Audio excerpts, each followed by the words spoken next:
If that doesn't make your knees weak, I don't know what does.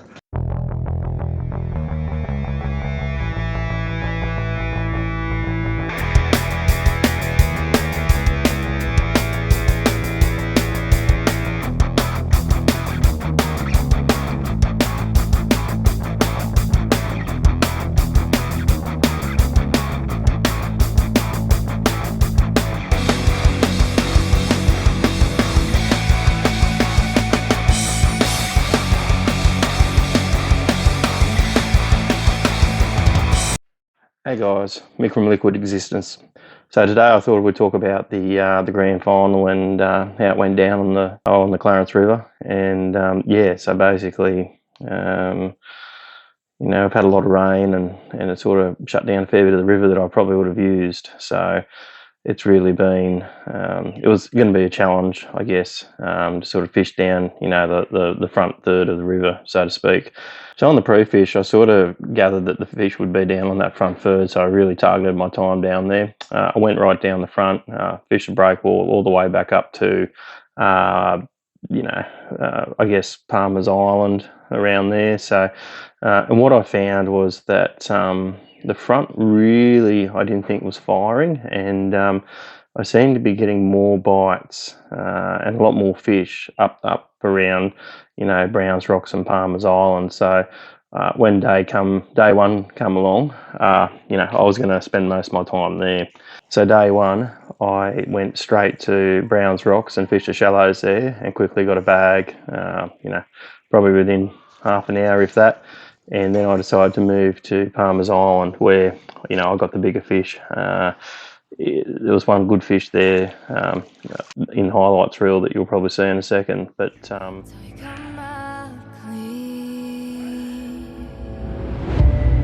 you go as a dream, as a dream, as a dream.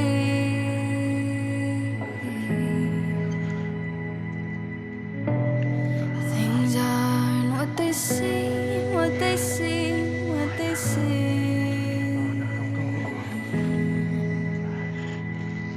No, we cannot speak about something. So we're coming clean into the water.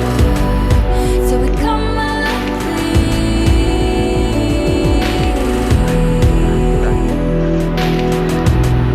Things left in the dark are not what they seem.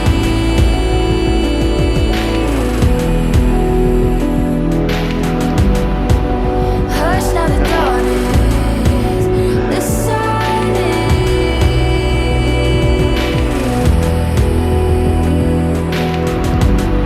Pull you into the water till we come out clean.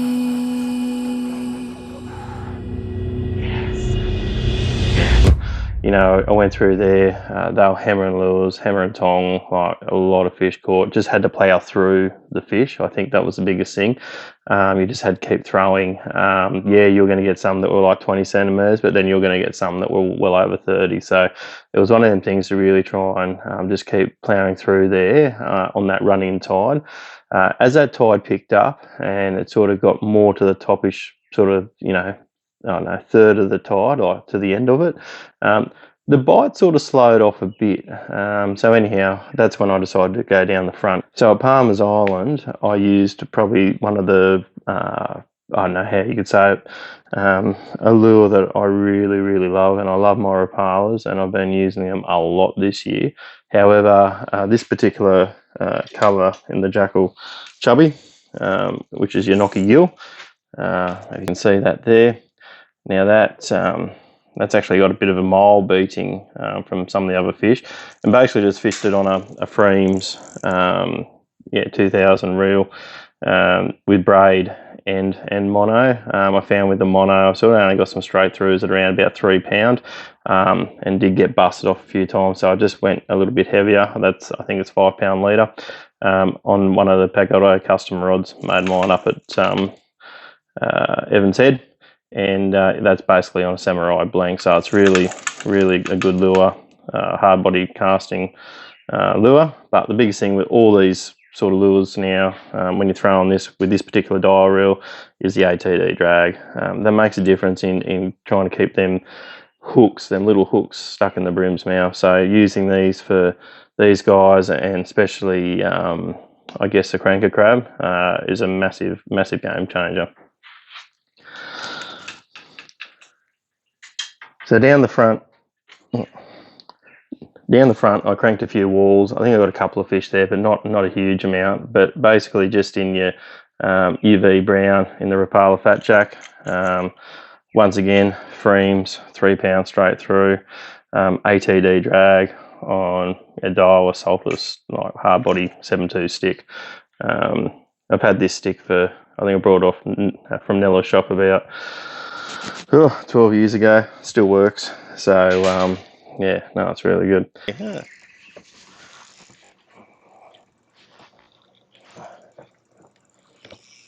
Come back. Get away from there.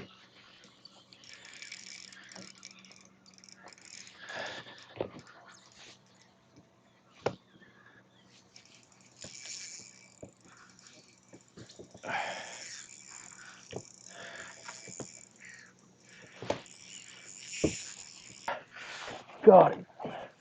So I guess the review of day one was that I think I was sitting there tied 8th place or something like that, but the lead was at not even 400 grams, so I knew I had a real shot to try and make something happen on the second day.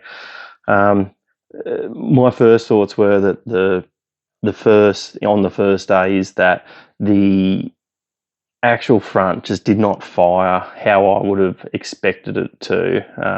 And don't get me wrong, there was guys that stayed down there all day and you know, were obviously in front of me at the time, but I know that they were sitting there waiting for the tide to work for them to actually try and get the better fish.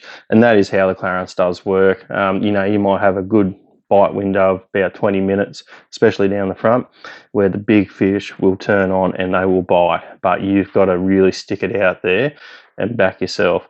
I guess what I found was that on that day one fish, you know, I started off at Palmer's, went down river, fished a couple of walls, fished the main break wall, come back up river, and still got a few fish at Palmer's just on that sudden stop of the tide, which were, you know, they were included. Probably I think 1 or 2 were included in my bag late in the day.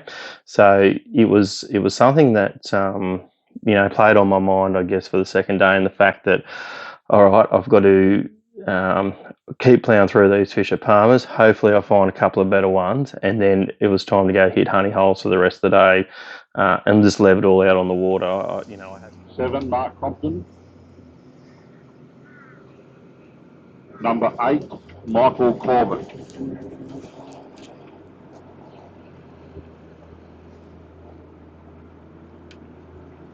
Number 9, Mario Vicky.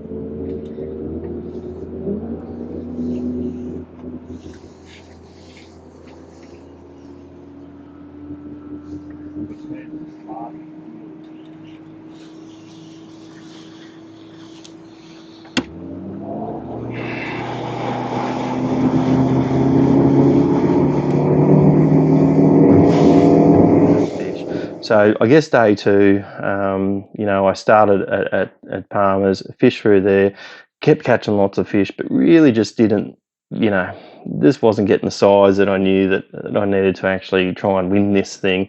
And, you know, being less than 400 grams, you know you're in with a chance. I think that's the biggest thing. So I started hitting a few honey holes, a few like spots where I just hit, you know, a couple of casts, that's it, move on. I guess a run and gun scenario.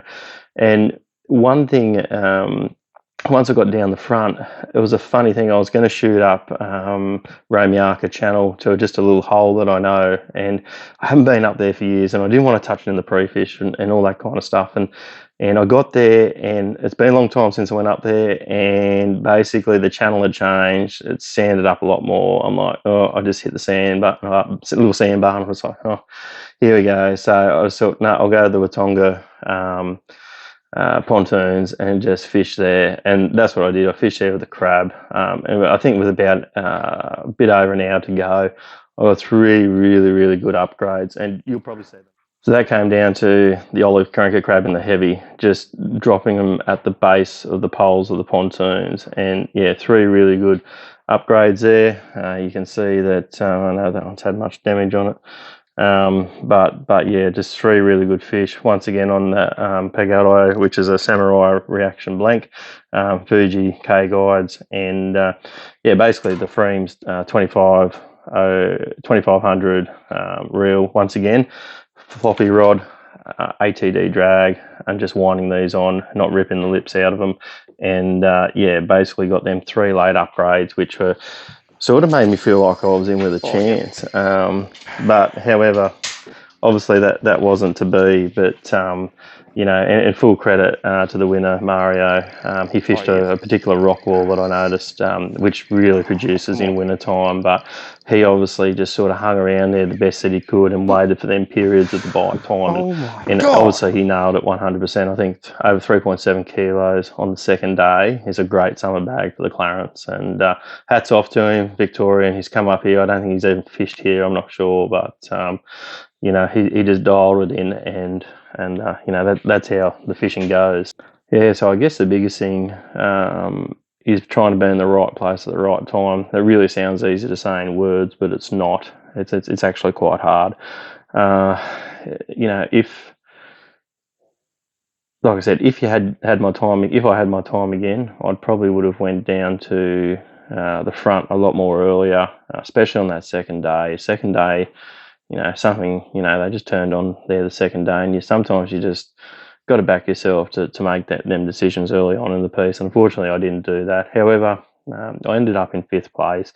It wasn't a disgrace by any means, and I think it was out of, I don't know, 30, 31 boats or something like that, and some of the best bream fishermen in Australia. Yeah, just it was a great year to fish ABT. A lot of the results didn't go my way. This sort of was nice to finish off, I guess, on some sort of high, and then hopefully 2022 I'm going to try and get to a few, but unfortunately I've got a big trip going out to the centre plan, so I'll see how I go. Anyhow, talk to you later.